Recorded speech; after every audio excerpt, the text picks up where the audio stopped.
जब युद्ध किया उसने, ललकारा अर्जुन को, अर्जुन बाणों पर बाण चला रहा है, उसके शरीर के ऊपर बाणों का कोई असर ही नहीं। यह तो ठीक ही था कि जयद्रथ को दंड मिलना चाहिए, और यह प्रतिज्ञा ठीक थी कि मैं जयद्रथ का वध करूंगा, किंतु नहीं कर पाए तो मैं चितारोहण कर दूंगा। ऐसी मूर्खता क्यों? तलवार हाथ में ले ली और उसके बाल पकड़ करके उसकी गर्दन काटने के लिए जैसे ही उद्यत हुआ, कृष्ण की दृष्टि पर कौरव सेना को मरने के लिए विवश कर दिया, भागने के लिए विवश कर दिया। अपनी पैशाचिक सेना के माध्यम से उसने जो मायावी युद्ध किया, उसके कारण से कौरव सेना त्राहिमाम त्राहिमाम कर उठी। उसने अपने शरीर का आकार विस्तार किया, शक्ति लगी तो धड़ाम से पूरी कौरव सेना के ऊपर वो गिर। केशव की सृष्टि केशव जानते हैं, अन्य कोई नहीं जानता। जयद्रथ ने भी कहा चलो जान बची, वो दौड़ करके सामने आया। अर्जुन अपनी प्रतिज्ञा को पूरा करो। अर्जुन ने कहा मैं अपनी प्रतिज्ञा को ही पूरा कर रहा हूं, और बाण चला। अश्वत्थामा अतो अतः नरो वा कुंजरो वा। समुत्कर्ष समिति से जुड़ी सभी जानकारियां प्राप्त करने के लिए हमारे YouTube चैनल समुत्कर्ष समिति को अवश्य सब्सक्राइब करें।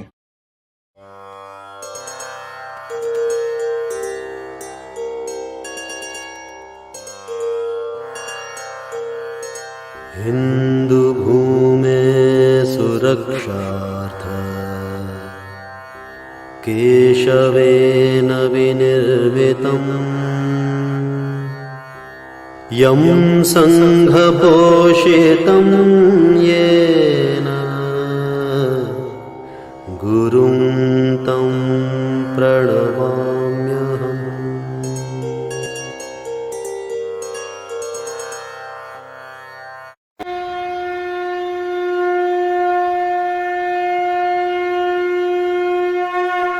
आज हमारे बीच में हमारे जो मुख्य उद्बोधन करता है, हमारे प्रेरक, हमारे पथ प्रदर्शक,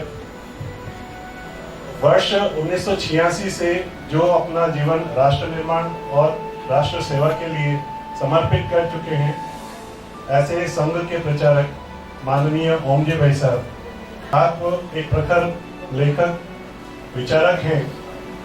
आप द्वारा कई पुस्तकें लिखी गई हैं, जिनमें मेवाड़ गौरव गाथा, जन जन के महावीर, पन्नादाय, बाबा रामदेव जैसी 25 पुस्तकों का आपने लेखन किया है, और जो आज हमारे बीच में हमारे ज्ञानवर्धन के लिए आज प्रकाशित होकर हमारे बीच में है। मैं आज के इस पुनीत अवसर पर मान्यवर भाई साहब से निवेदन करूंगी कि हमें प्रबोधन प्रदान करें। आदरणीय ओमजी भाई साहब। नमस्कार। समुत्कर्ष व्याख्यान श्रृंखला यतो धर्मस ततो जय में आप सबका हार्दिक स्वागत है। पिछली बार हमने चक्रव्यूह के अंदर 6 महारथियों ने घेर कर अधर्म पूर्वक अभिमन्यु का हनन कर दिया था।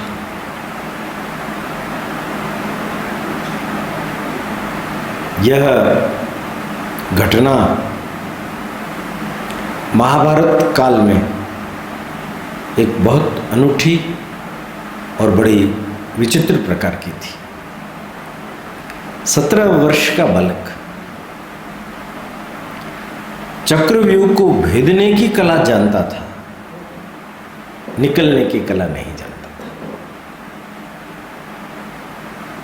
द्रोणाचार्य, कर्ण, दुशासन, बृहद्बल, भूरिश्रवा,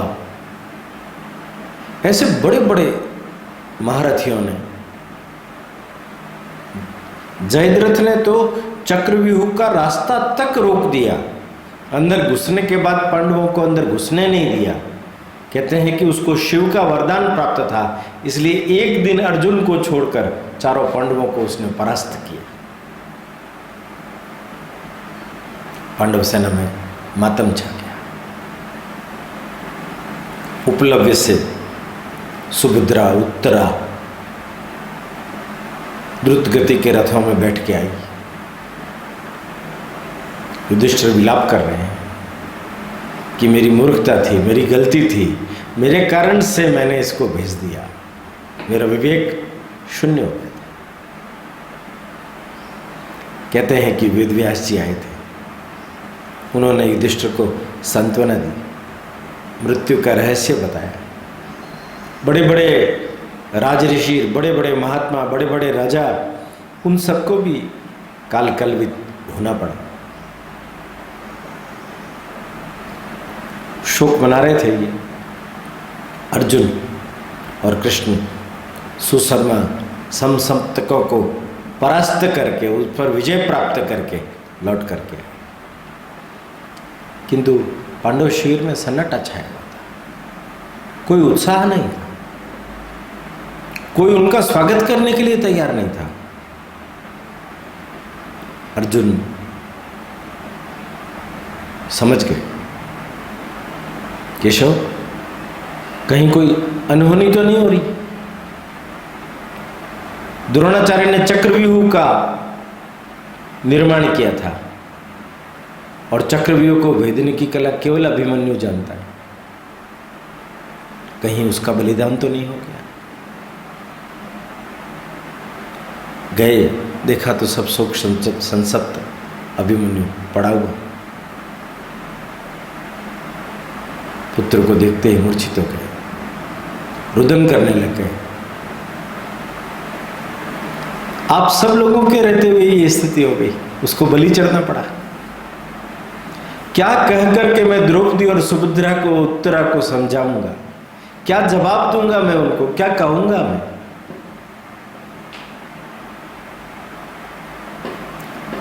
वासुदेव पीठ सहला रहे थे। ये क्षत्रियोचित व्यवहार करते हुए, जिस दिन के लिए मां जन्म देती है क्षत्रियों को, इस छोटे से बालक ने तो अपने जीवन के अल्पकाल में ही उस परम पद को प्राप्त कर लिया। शत्रु सेना को धूल चटाते हुए, किंतु आज फिर पांडवों की ओर से अधर्म की शुरुआत पराकाष्ठा पर पहुंच गई। कृष्ण ने संकेत किया, जिस अधर्म के बलबूते पर वो हो, यह धर्म युद्ध जीतना चाहते हैं,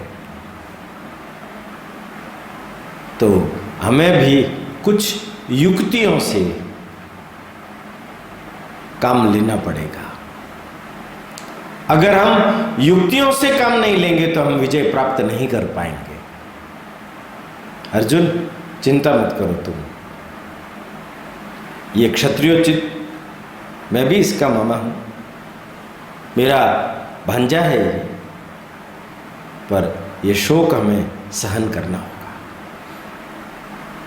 अर्जुन आवेश में आ गया और आकर के उसने जो प्रतिज्ञा की कि जयद्रथ ने सब पांडवों को रोक दिया, इस कारण से अभिमन्यु का बलिदान। जड़ जयद्रथ है, कल सूर्यास्त से पहले मैं जयद्रथ का वध करूंगा और इसका बदला लूंगा। अगर मैं नहीं कर पाया जयद्रथ का वध कल सूर्यास्त से पहले, तो मैं चितारोहण करके अपने प्राण त्याग दूंगा। कृष्ण एकदम, ये क्या कह रहे हो पार्थ? यह तो ठीक ही था कि जयद्रथ को दंड मिलना चाहिए, और यह प्रतिज्ञा ठीक थी कि मैं जयद्रथ का वध करूंगा, किंतु नहीं कर पाए तो मैं चितारोहण कर दूंगा। ऐसी मूर्खता क्यों? इससे तो अब कौरव सेना सजग हो जाएगी, उसका एक ही लक्ष्य हो जाएगा, येन केन प्रकारेण जयद्रथ को बचाना है। और जयद्रथ कल शाम तक बच गया तो उनका मंतव्य पूरा हो जाएगा, तुम्हें चितारोहण करना पड़ेगा, तुम चले जाओ, युद्ध समाप्त हो जाए। कितनी बड़ी मूर्खता कर ली आवेश में आकर के। अब कुछ नहीं कर सकते, सब लोगों को समक्ष रख करके उसने प्रतिज्ञा की थी।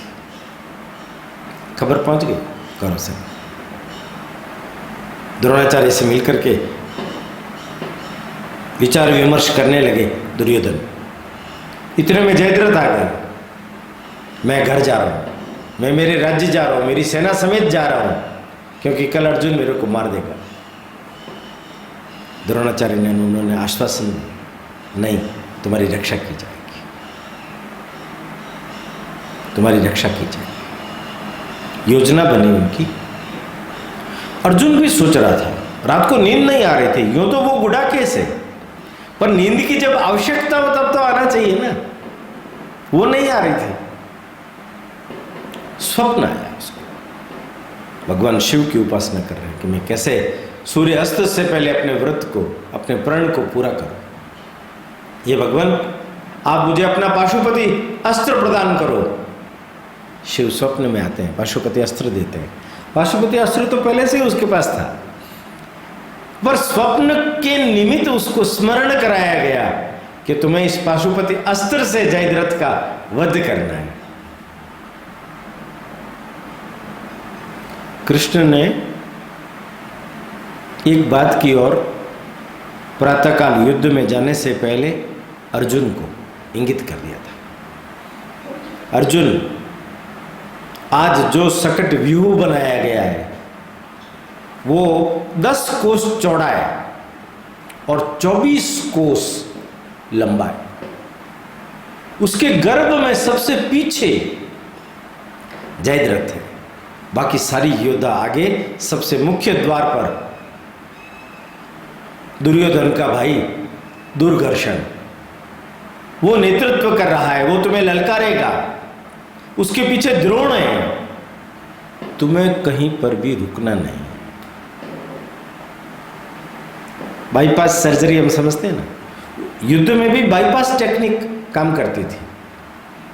कृष्ण ने उनको कहा कि आज हमें कहीं उलझना नहीं है, जवाब तो देना है, परास्त तो करना है, पर ध्यान रखना है सूर्यास्त से पहले पहले 24 कोस की यात्रा करनी है, बाईपास करना है। पाशुपति अस्त्र से जब तुम जयद्रथ का वध करोगे उस समय तुम्हें एक बात ध्यान रखनी है, जयद्रथ के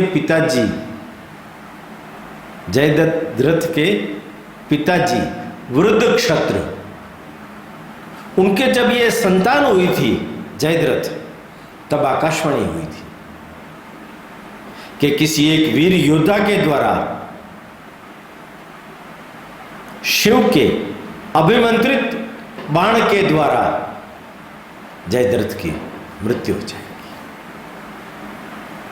उसके पिता ने उसी समय शाप दे दिया था, जिस वीर के बाण से मेरे पुत्र की मृत्यु होगी उसके सिर के 100 टुकड़े हो जाएंगे। सिर जिसके द्वारा जमीन पर गिरेगा, ध्यान से सुनिए, सिर जिसके द्वारा जमीन पर गिरेगा उसके सिर के 100 टुकड़े हो जाएंगे। कृष्ण ने कहा, तुम तीर तो मारोगे, पर तुम्हें द्रुत गति से उस तीर को समंत पंचक क्षेत्र में, उसके पिता अभी भी तपस्यारत है, उनकी गोदी में सिर को डालना है। उनकी गोदी में जब सिर जाएगा तो तुम बच जाओगे, और वो उस गोदी में से निकाल करके जैसे ही नीचे गिराएगा, वृद्ध क्षत्र के सिर के सैकड़ों टुकड़े हो जाएंगे, तुम बच जाओगे, हमारा मनोरथ पूर्ण हो जाएगा। शुरू हुई यात्रा युद्ध की। 14वें दिन का युद्ध है, बड़ा विकट युद्ध है। इस युद्ध ने न मालूम कितने प्रकार की चीजें समक्ष लाई। अर्जुन को ललकारा दुर्धर्षण ने, उसको परास्त किया। द्रोणाचार्य से लड़े, उनके चरणों में अपने बाणों की आहुति देते हुए, उनसे युद्ध करते हुए फिर बाईपास कर गए। दुर्योधन आया। दुर्योधन कहने लगा, ये आप क्या कर रहे हैं? अर्जुन सबको चीरता हुआ आगे जा रहा है, आपको उसे रोकना चाहिए। द्रोण ने कहा, नहीं, मेरा लक्ष्य युधिष्ठिर है, अर्जुन तुम्हारा लक्ष्य है, तुम राजा हो, उससे युद्ध करो। उनका आपके जैसा धनुर्धारी भी उसके समक्ष टिक नहीं पाया तो मैं कैसे टिक पाऊंगा? उनका, मैं तुम्हारे शरीर को अभिमंत्रित कवच से ढक देता हूं। ब्रह्मा जी ने इंद्र को जो कवच दिया था वही कवच है ये, इसको कोई भेद नहीं सकेगा। उन्होंने अभिमंत्रित कवच पहनाया और उसको भेज दिया। वो आगे बढ़ रहे हैं, युद्ध कर रहा है। जब युद्ध किया उसने, ललकारा अर्जुन को, अर्जुन बाणों पर बाण चला रहा है, उसके शरीर के ऊपर बाणों का कोई असर ही नहीं हो रहा। कृष्ण कहने लगे, अर्जुन, ये मैं पहली बार देख रहा हूं कि तुम्हारे किसी भी बाणों का असर इसके बलिष्ठ शरीर के ऊपर नहीं हो रहा है, क्या कारण है? फिर प्रयत्न किया, अचानक उसको ध्यान में आया। एक बार द्रोणाचार्य ने संकेत किया था, कहीं ये अभिमंत्रित कवच से रक्षित होकर के तो नहीं है। किंतु माधव, कोई चिंता करने की बात नहीं है, मैं उसका काट भी जानता हूं, ये केवल पहन करके आया है।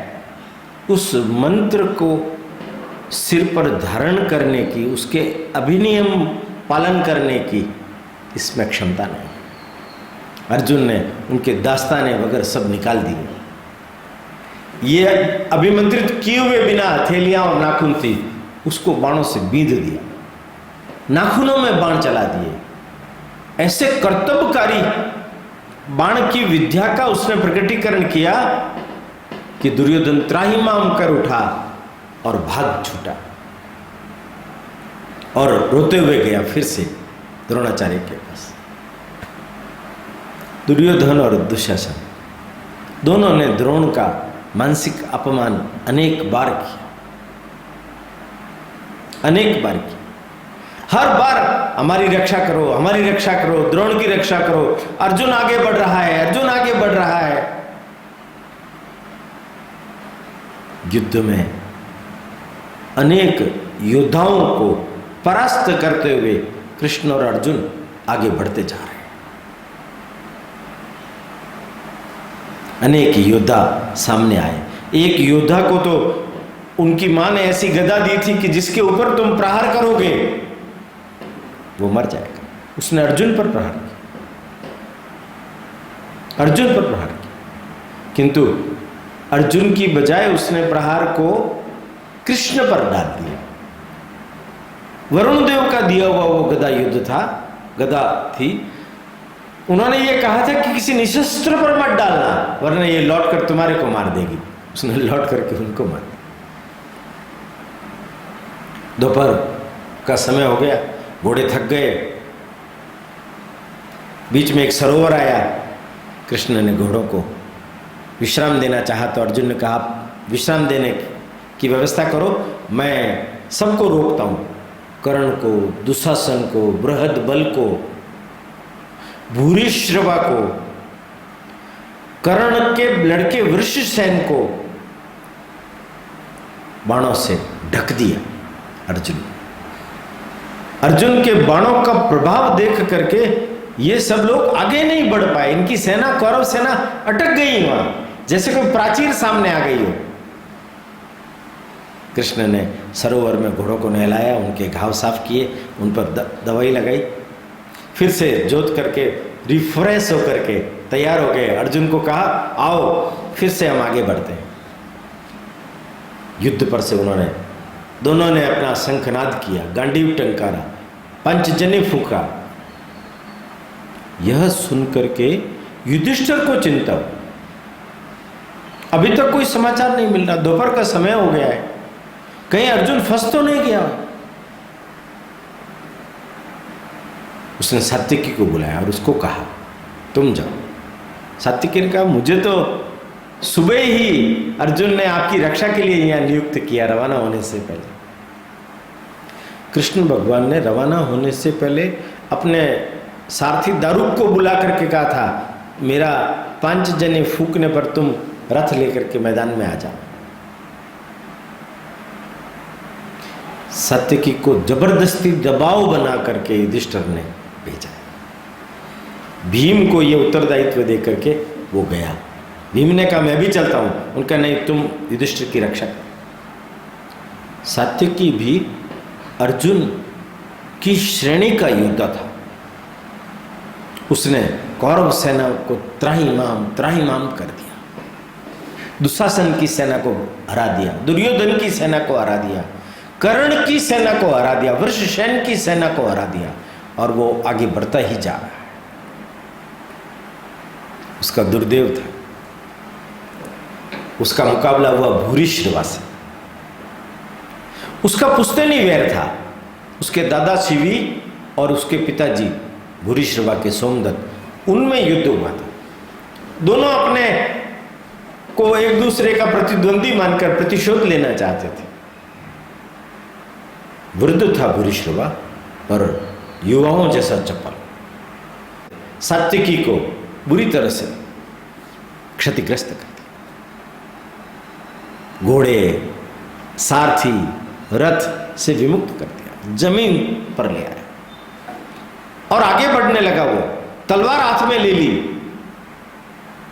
और उसके बाल पकड़ करके उसकी गर्दन काटने के लिए जैसे ही उद्यत हुआ, कृष्ण की दृष्टि पड़ी। अर्जुन को कहा तुम्हारा शिष्य सात्विकी किस अवस्था में, तुम्हारी रक्षा के लिए आया था और अब वो मरने जा रहा है। अर्जुन ने तुरंत अपना गांडीव चलाया और भूरिश्रवा का जिस हाथ में तलवार थी दाहिना हाथ काट दिया। भूरिश्रवा ने उसकी ओर देखा और कहा युद्ध के नियम का तुम निर्वाह नहीं कर रहे, तुम तो जानते हो, पर तुम क्या करोगे, तुम गलत संगत में फंस गए। कृष्ण को भी वो अपना शत्रु मानता था। तुमने मेरी हाथ काट दिए, मेरे हाथ आया हुआ शिकार छुड़वा दिया। अर्जुन ने कहा कि जब 6 महारथियों ने मिलकर के मेरे पुत्र को अधर्म से मारा था, तब तुम्हारा धर्म कहाँ चला गया था? अब तुम मुझे धर्म करे। सात्विकी मेरा शिष्य है, मेरी रक्षा के लिए आया हुआ था, उसकी रक्षा करना मेरा धर्म है।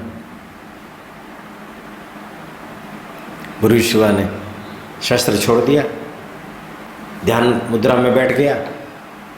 सात्विकी को जब होश आया तो सात्विकी ने 2 क्षण में आगे बढ़ा और गर्दन काट दी भूरिश्रवा की। भूरिश्रवा का वध हो गया। कौरव सेना आतंकित हो गई।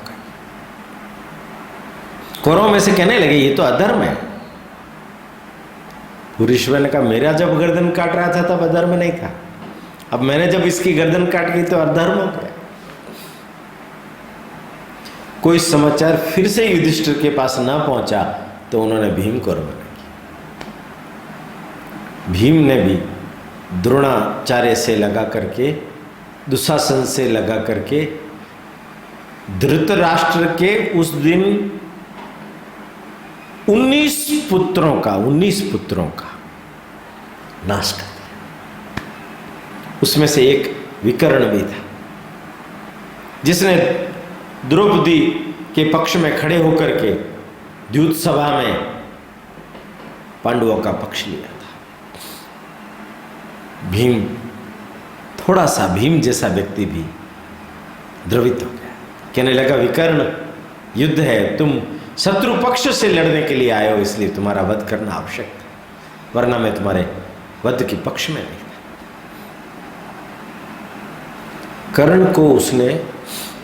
कर्ण जैसे धनुर्धारी को उसने 2 बार भागने के लिए विवश कर दिया,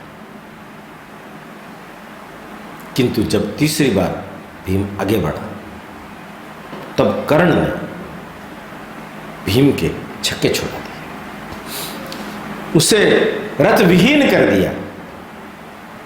जान बचाने पर भी उसकी जान बच नहीं रही थी। हाथियों के पीछे छुप छुप करके भीम अपनी जान बचा रहा था। कुंती को दिया हुआ वचन उस दिन कर्ण ने पूरा किया। एक पांडव भीम को अभयदान दिया। वो मार सकता था, उसने मारा नहीं, छोड़ दिया, धिक्कारा, ललकारा। इतने में ही अर्जुन ने सात्विकी को इशारा किया तो भीम के पास में आ गया और अर्जुन कर्ण से लड़ने के लिए आ गया। कर्ण को भागना पड़ा। युद्ध चल रहा है। सूर्य धीरे धीरे नीचे उतर रहा है। सूर्यास्त को सन्निकट देख करके दुर्योधन ने फिर से द्रोणाचार्य को कहा, जयद्रथ को बचा लो। द्रोणाचार्य ने कहा, नहीं, मैं युधिष्ठिर को ही पकड़ूंगा। तुम बड़े बड़े महारथी है तुम्हारे पास में, युद्ध करने के लिए आए हो तुम, जाओ तुम। कहते हैं कि दुशासन के आने पर तो द्रोणाचार्य ने यह भी कह दिया था कि अगर युद्ध नहीं कर सकते हो तो गांधारी के उदर में जाकर के छुप जाओ। वृषसेन, कर्ण, बृहद्बल, दुशासन, दुर्योधन, जयद्रथ, ये सारे योद्धा इकट्ठे होकर के युद्ध कर रहे थे। कृष्ण ने अर्जुन से कहा, मित्र, ये हमें रोकने का प्रयत्न करेंगे, तुम्हें इनसे लड़ना ही पड़ेगा। तुम अपना लक्ष्य जयद्रथ को रखो। ध्यान रखना, सूर्य उतार पर आ रहा है और अभी भी समय है। ये लोग केवल तुम्हें उलझाए रखेंगे। तुम्हें ध्यान से युद्ध करना है। मैं तुम्हारी सहायता करूंगा। मेरी बात ध्यान से सुनो पार्थ, मैं योग बल से सूर्य के समक्ष अंधेरा ले आऊंगा। एक बारगी तो ऐसा लगेगा जैसे सूर्यास्त हो गया। कौरव सेना प्रफुल्लित हो उठेगी, जयद्रथ निकल करके आगे आ जाएगा। पर तुम्हें ध्यान रखना है, धनुष चढ़ा करके रखो, बाण अभिमंत्रित, पशुपति अस्त्र इस तरीके से चलाना कि वृद्ध क्षत्र के गोद में जाकर के इसका सिर गिरे। हिचकना मत, क्योंकि सूर्यास्त हुआ नहीं है, ये केवल भ्रमित करने की बात है। कृष्ण ने माया का विस्तार किया, योग बल का विस्तार किया, सुदर्शन चक्र को सूर्य के समक्ष खड़ा कर दिया। अंधेरा छा गया, सूर्य की लालिमा कम हो गई। धीरे धीरे ऐसे लगने लगा जैसे सूर्यास्त हो गया। कौरव सेना में खुशी की लहर फूट पड़ी। सब चिल्लाने लगे, हर्षित होने लगे। अब अर्जुन को चित्तारोहण करना पड़ेगा, अपने आप को मारना पड़ेगा। पर दुर्योधन देख रहा है, कर्ण देख रहा है, अर्जुन तो बाण चलाने की मुद्रा में खड़ा है, सूर्यास्त के बाद में भी। जयद्रथ ने भी कहा, चलो जान बची। वो दौड़ करके सामने आया। अर्जुन, अपनी प्रतिज्ञा को पूरा करो। अर्जुन ने कहा, मैं अपनी प्रतिज्ञा को ही पूरा कर रहा हूं, और बाण चला दिया। जैसे ही बाण चलाया, पशुपति अस्त्र ने उसके सिर को कबंध सहित धड़ से अलग कर दिया। सिर स्मंत पंचक पर्वत पर आश्रम बना करके जहां तपस्या कर रहे थे उसके पिता वृद्ध क्षत्र, उनकी गोद में जाकर के गिरा शाम को। उन्होंने देखा ये क्या है, ऐसे किया तो उसके पुत्र का सिर था, उनका सिर सैकड़ों टुकड़े, पिता और पुत्र दोनों का बलिदान हो गया। कृष्ण ने अपनी माया को फिर से समेटा, सूर्य फिर से निकल आया। अर्जुन, भीम, सात्यकी ने विजयनाद, सिंहनाद किया और अपने सूर्यास्त होने के कारण अपने शिविर में लौटने लगे। जयद्रथ वध की प्रतिज्ञा अर्जुन की पूर्ण। किंतु ये क्या, लौट रहे थे ये सब लोग, उन्होंने देखा द्रोणाचार्य अत्यंत क्रुद्ध होकर के पीछे से आक्रमण कर रहे हैं। द्रोणाचार्य को ऐसा आक्रमण करते हुए देख करके सूर्यास्त हो गया है, अब तो युद्ध को रोकना है। किंतु दुर्योधन, कर्ण, दुशासन, इन लोगों ने द्रोणाचार्य को अपमानित किया, उत्तेजित किया और कहा कि आपके रहते रहते जयद्रथ का वध हो गया, आप कुछ नहीं कर सके, आप पांडवों से मिले हुए हो। क्रोधित कृपाचार्य, क्रोधित अश्वत्थामा, क्रोधित द्रोण शत्रुसेना पर टूट पड़े। युद्ध संहिता का अनुपालन नहीं हुआ। रात्रि को युद्ध निषेध था, 14वें दिन वो नियम भी टूट गया। उस दिन रात को महाभयंकर युद्ध हुआ, हजारों मसालों में। आजकल आप क्रिकेट के मैच देखते हो, रात को भी होते हैं, हजारों मसाले जला करके युद्ध के मैदान में रात्रि को युद्ध हुआ। तब कृष्ण ने पांडवों को कहा कि रात्रि की युद्ध कला में घटोत्कच निष्णात है, उसको आगे लाओ। आज उसके नेतृत्व में द्रोण को धूल चटाएंगे। घटोत्कच आगे आया।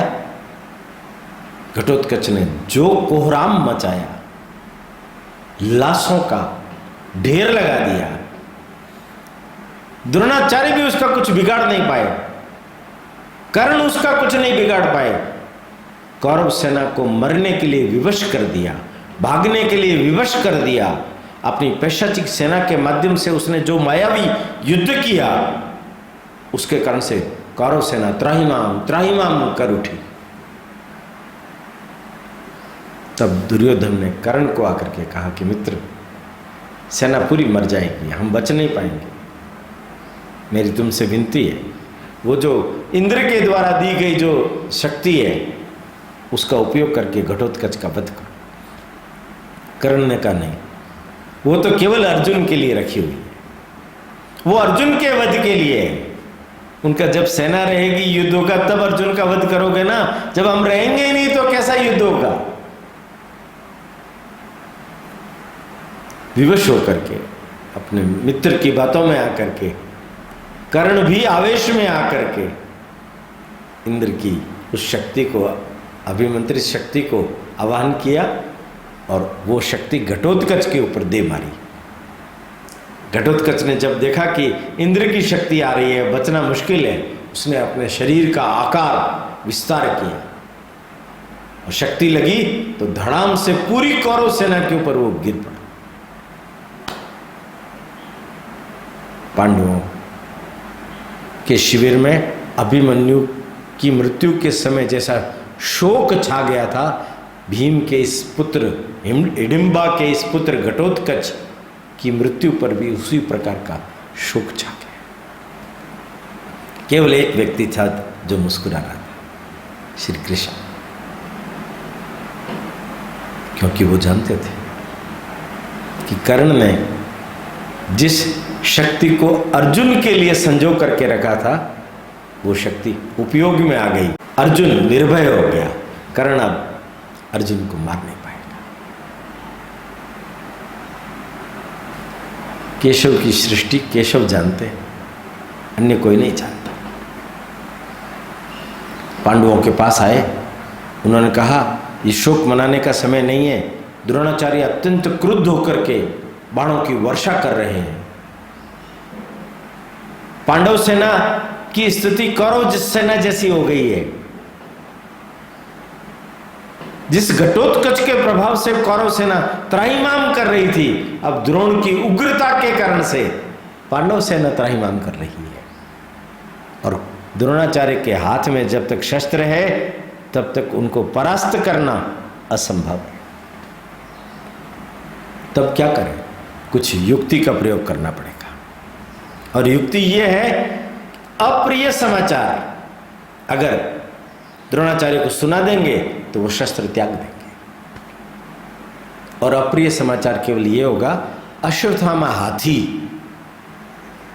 को भीम मारेगा और जाकर के द्रोणाचार्य को कहेगा मैंने अश्वत्थामा को मार दिया,